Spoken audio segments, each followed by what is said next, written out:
So today I'm going to be covering content that's not my normal video game content. Before we get into this video, if you are a current subscriber and you are wondering where the Siege tips are, don't worry. I've been in the process now of working on multiple Siege videos that I've actually had planned for weeks. I will still be uploading tips for Siege on this channel, I just wanted to cover this today. So with that said, let's take a look at that new game footage.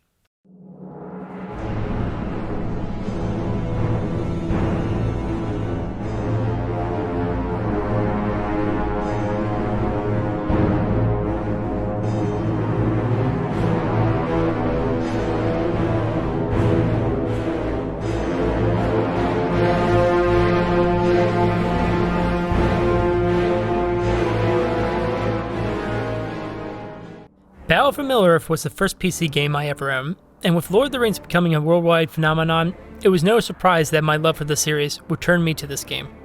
Back in the day, the only computer that we had was my dad's Dell desktop. I'm sure many of you remember those days when loading these graphics actually took ages.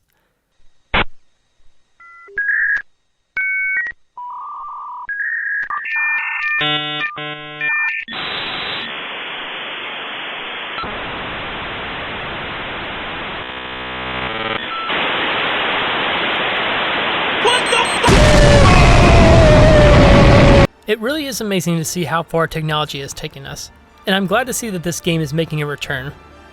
For those of you who aren't aware, there is a small team working on a non-commercial fan project called Reforged. Ever since I discovered them, I've been keeping up with the updates and constantly checking in.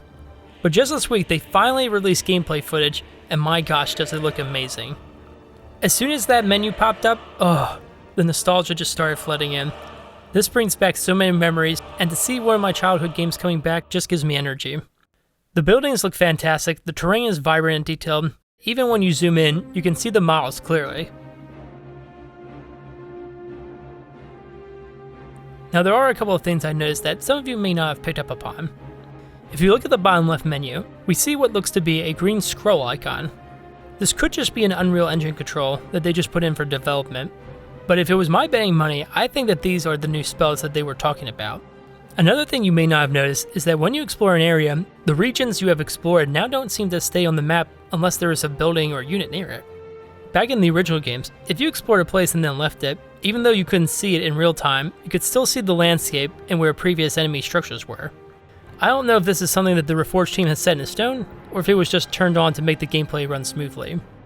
But I hope when the game releases, they won't force the player to have to build all around in order to appreciate the wonderful landscape. If this is a game decision in order to optimize playback, well then I can understand that. But it would at least be nice to see if we could have an option to turn on some type of dark distance rendering parameter. Now, technically I would have to count this to know the exact number, but I'm pretty sure from what we saw, we will be able to command more armies than any of the previous games. This isn't the final build of the game, so do keep in mind that changes are due to happen, but being able to command more troops would be an absolute upgrade from the previous games. While the overall gameplay was nostalgic and just gorgeous, I do wish that whoever edited this video had put some ambient sounds or music in to cover those moments when he wasn't talking. As a video editor myself, it is just a little more professional in my opinion to fill in those long gaps of silence when no one's talking. Last point on the negatives, I wish that we could have seen more variety shown in the length of the video. 18 minutes is a long time, and I felt like spots dragged on a little too much, to the point of where it felt like I was looking at the same thing every 5 minutes. So Reforged team, if you are listening, my analytical feedback would be, next time, show more content, don't let the audio have long moments of silence, and don't hang on some of the same shots unless you are just talking over it. Overall though, I am really excited for this, and I really want to play it now.